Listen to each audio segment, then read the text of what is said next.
Go. Hey everybody, Brett here with Double Shots Gaming Videos, doing a technology video. Dylan has asked me to go ahead and do a video. First and foremost, this video is independently opinioned by me. I was not given a promotion by Apple.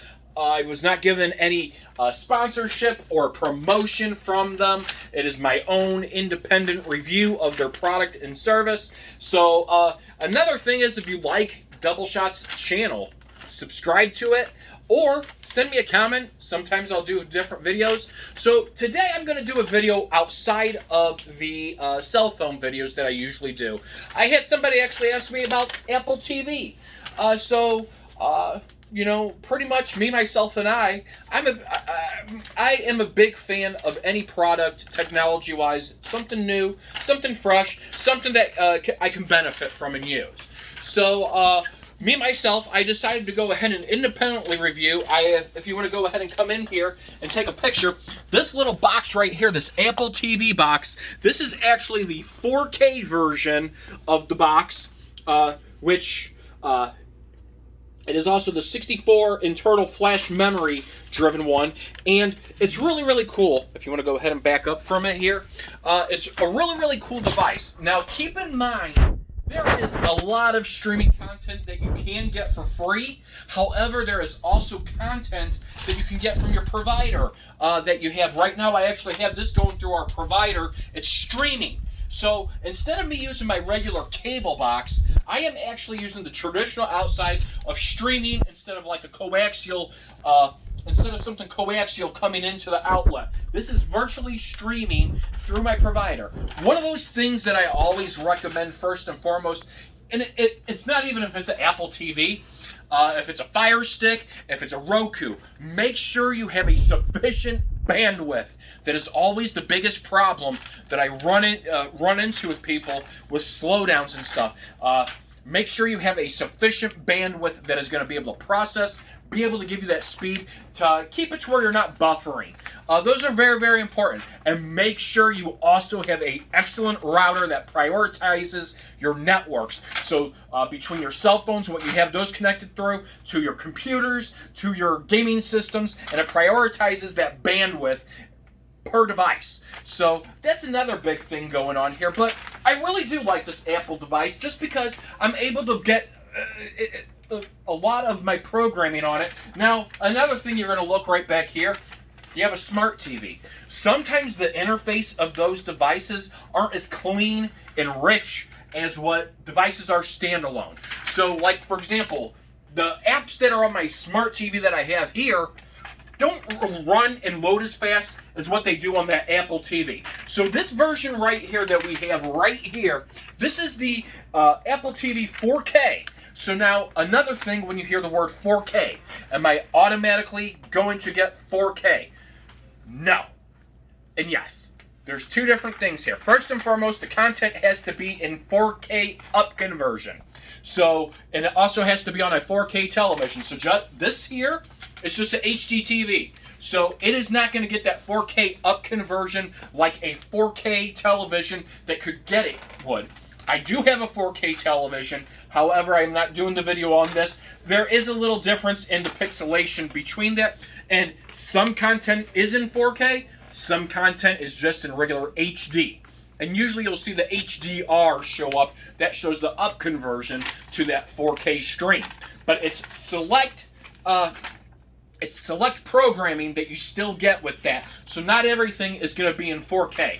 But now you have the option on this to go wired or wireless. Now keep in mind, wireless, this is actually a lot further away from my router. So you're going to want to make sure if you are doing it wireless, and for example, if your router's upstairs, you want to make sure it's a sufficient router to be able to hold that. And you can see here, there's no buffering one bit. It looks just as if I was next to a satellite dish watching the same exact feed. So that is really, really important to me when going on. This is also the 64 gigabyte internal flash memory. So now, on your Apple TV, you have right here your power, your HDMI.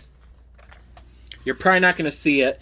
You have your power, I'll point to it, your HDMI, and then on the back you also have an Ethernet port. So you can do it wired or wireless. I'm doing this wireless. I prefer the capability of being able to do things without wires. I like to be wireless of things, the clutter, but going from there. But if you want faster speeds, hard wiring, it's the better way.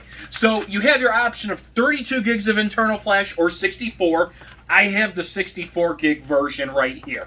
It's got HDMI 2.0, gigabit Ethernet, and 802.11 wireless, AC wireless, and Bluetooth 5.0 as well. The nice thing about this as well too, it uses the A10X Fusion processor, which is a 64-bit quad-core chipset, which is also commonly found in some of your newer iPad Pros. So it's a really, really good unit. And I'm going to go ahead and I'm going to go outside of here. Here's my guide. See how fast it loads? I have my recordings through Spectrum. This is actually the Spectrum app that I have for my provider, but it's quick. It loads up really quick. I have all my other stuff here, so if I want to watch my baseball, I'm not sure if I have my baseball down in here. But for example, let's say I want to go watch the Royals. Catch up. Look how fast this is. Look how fast that, and then I have to connect.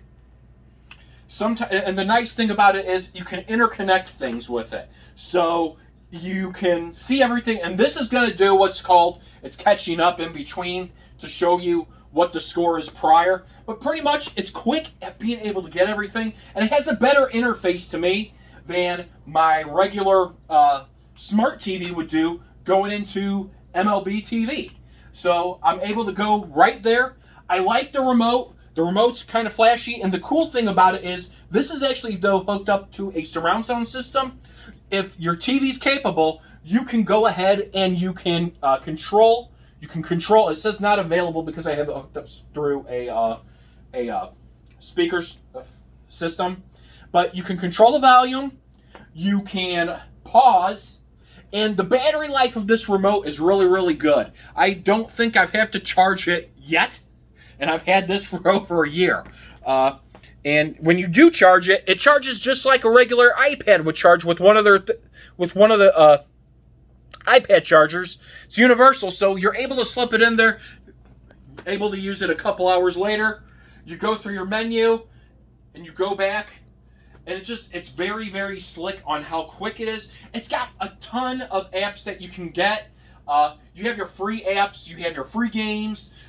It's got a whole bunch of cool stuff. You have your games you can also purchase. So you got certain games from the App Store that you can put onto it, which is really, really cool. Me, myself, and I haven't put any of those on here yet. Another nice thing is you can get the arcade for $4.99 a month, and then you can kind of put some of these games onto it. But look how quick it is to be able to go over.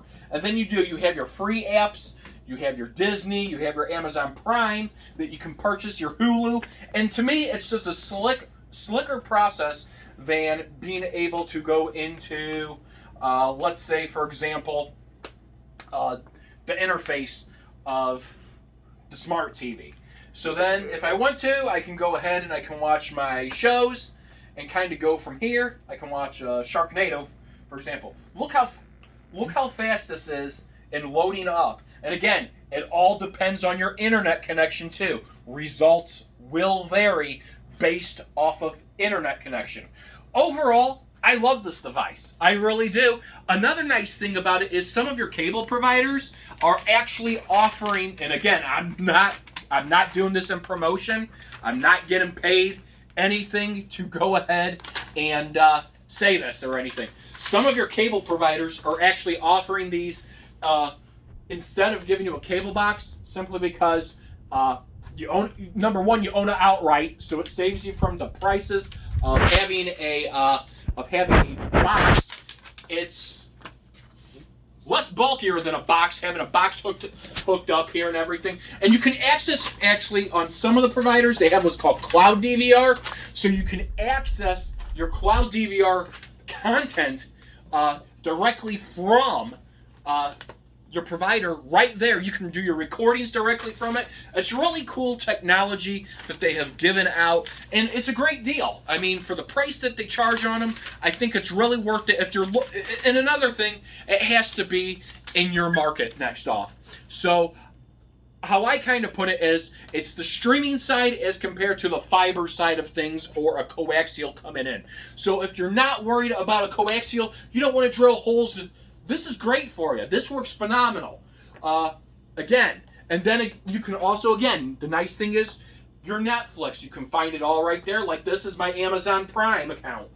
So I have a lot of things here.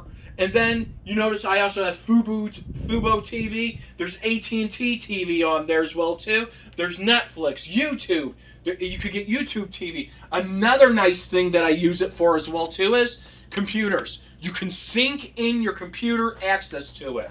So pretty much as far as off of it, my Windows computer has something what's called AirParrot.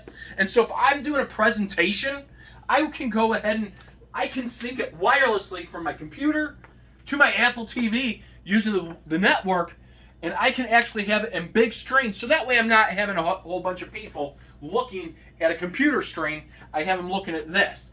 So it's really, really cool. You have your podcast, your movies from iTunes, your TV shows, Apple Music. Do you have that? Yes, you have your Apple Music. So you can also have your music right here at your fingertips. It's truly like a setup for a home theater system for you to be able to use. So my thing, opinion-wise, as we go forward, it's a great value. For the price that they cost, everybody's different on price. And see, here we go. AirPlay, network configuration. If I wanted to sync up with my computer over there, that's what I would do. So pretty much as far as off of things, I think it's a great value for the buy. Everybody's got it on sale. Their sales differently for the price. It's different price everywhere you go. It would be a great value just to go ahead and get just for one television to try out. Me, myself, and I love it. It's a hit. Again, I own 3 of them because they work great, and it's cheaper than a cable box. When you add up what you're paying on a cable box per year, in year number 2, depending on your provider, year number 2, it's paid. It's fully paid for, you own it, and go from there. You figure that the average cable provider is charging anywhere from $7 to $10 to lease a cable box. So each year, if it's up at $10, that's $120 a year. So for an extra, let's say $199 is the price of this. So you figure after a year and a half, you own it free outright. You don't have to worry about that cable box anymore. You don't have to worry about putting a hole in your wall. You don't have to worry about that. But again, you want to make sure you have a sufficient bandwidth from your internet provider, and that's going to be able to cover everything. So I hope you enjoyed this content. Subscribe to it if you like it. If you have any questions on what you want to see me do next, feel free to comment on this video. Thank you for watching. Have a great night, guys.